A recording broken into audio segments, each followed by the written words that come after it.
Hey folks, my name's Ed Travers. My pronouns are he, him, and his.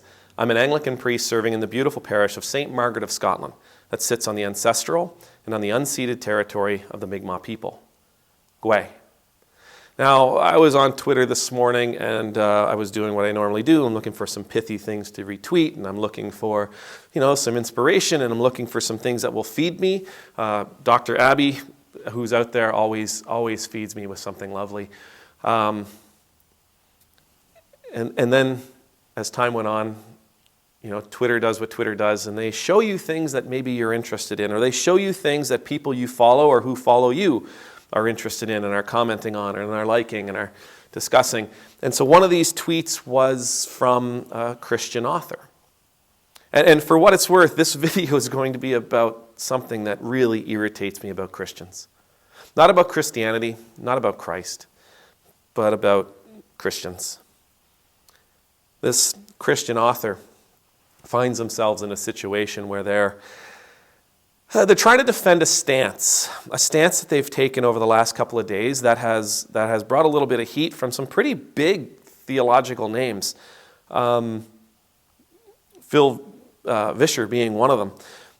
So they're trying to defend that stance, and the stance is basically this: I have a responsibility to love you. And that responsibility to love you doesn't mean that you should feel loved. It means that I should always be showing you love. And sometimes showing a person love means being mean.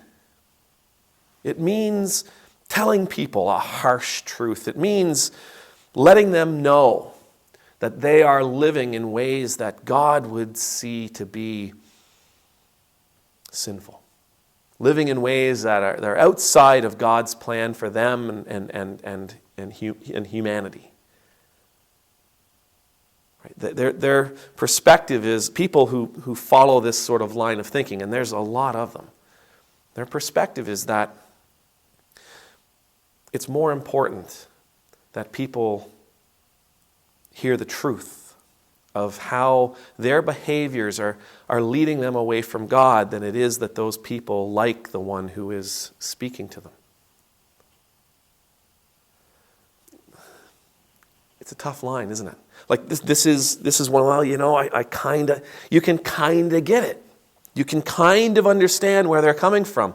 And they'll often use examples when they're asked to defend it. They'll often use examples. Well, how does a parent treat a child? If a child is reaching for a hot burner, does the parent not deny them that hot burner? If a child is playing with something that is dangerous, does a parent not deny them that dangerous object? Even though the child may hate them for it in the moment, does the parent not do the right thing and take that dangerous object or help change that dangerous behavior?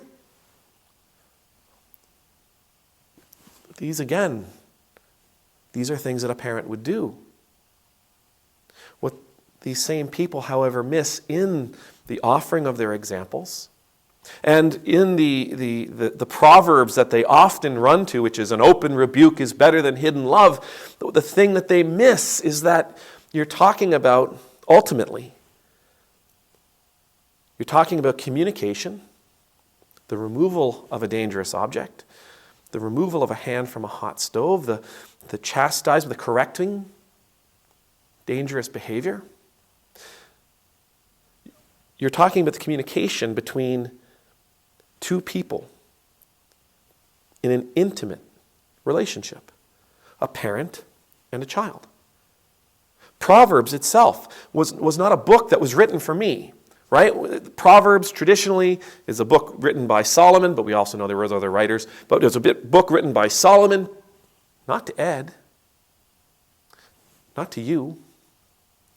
We can say it was inspired by God, and I believe it is, but it was written as communication, communicating a lifetime's worth of experiences and wisdom to a child, to a person that the author was in deep, committed, intimate, loving, trusting relationship with. The person reading this book wasn't looking at it and going, oh, God, who is this person? They just drone on all the time. No, they were reading it going, oh, I see what Dad's saying. Right? I see what Mom's saying here. I get it. Oh, I get where you're coming from. I'm going to take this because I trust that person. I'm going to listen to this because I love that person. I'm going to absorb this because I know that person loves me. The angry child who loses the toy, yeah, they might be really ticked off at Mom and Dad, but guess what? They will get over it because there will be a lifetime of opportunities for that parent to show that child exactly how much they are loved. It isn't constant correction, and it isn't constant denial of what the child believes to be important. See, when we, as Christians, go out into the world and we see people living in ways that maybe we're thinking, maybe not good, it's not our responsibility to rebuke that person openly in public or on Twitter or on Facebook or any other social media. It is not our responsibility to do that to an entire community of people. It is not our responsibility to do that to people who hold a different ideology or a different faith, who love differently than we do, who see themselves differently than we see them. That's not our responsibility. Our responsibility is to be in loving relationship with people.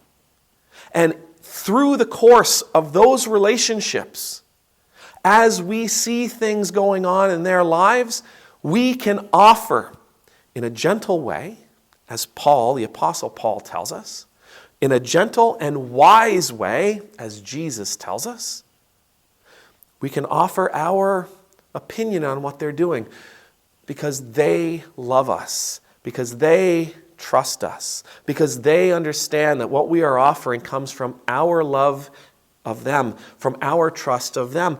Because here's the crazy thing, in that relationship that we build with those people, they may see things in our lives that they want to help us with as well, and we are open to that.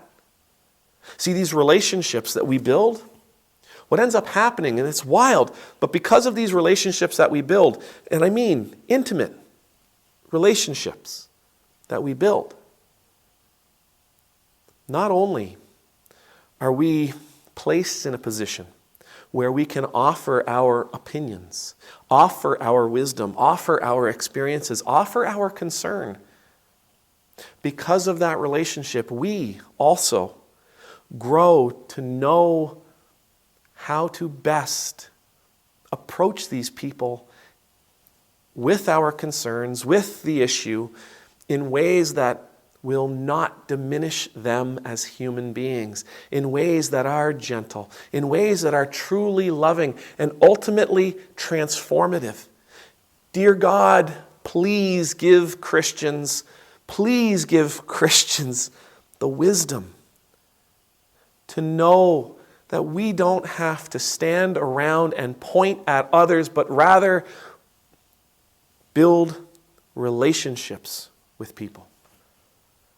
Give us the wisdom to know that when we make big, public, massive declarations about the sins of people, all we're doing is pushing them away from you. For us, focus on the relationships. Focus on building those relationships. Focus on valuing those relationships. Focus on valuing those relationships more than we value what we see to be the needed transformations in those people's lives. Just as an experiment, it will change everything. I promise you, it will change everything. And then through the relationship, people are transformed. They can't help but be transformed. We cannot help but be transformed when we come in contact with others, when we come in contact with those people around us, with our neighbors and with our family. This is the mission. This is the call. Jesus walked around building relationships. Paul walked around building relationships. Paul wrote letters as a way of building relationships. People's lives were transformed, not because somebody pointed at them and yelled sinner. Their lives were transformed because of the relationships. because of the love, because of the trust. May the Lord bless you. May the Lord keep you. May the Lord's face be made to shine upon you and be gracious to you. May the Lord's countenance be lifted up to you. May you always know the peace of being in the Lord's presence. I pray that the relationships will be our focus, that we will put our time and our energy into building the relationships, showing people that we love them, showing people that we value them, building up the trust between us. This is where life is found. This is where transformation, when needed, is found.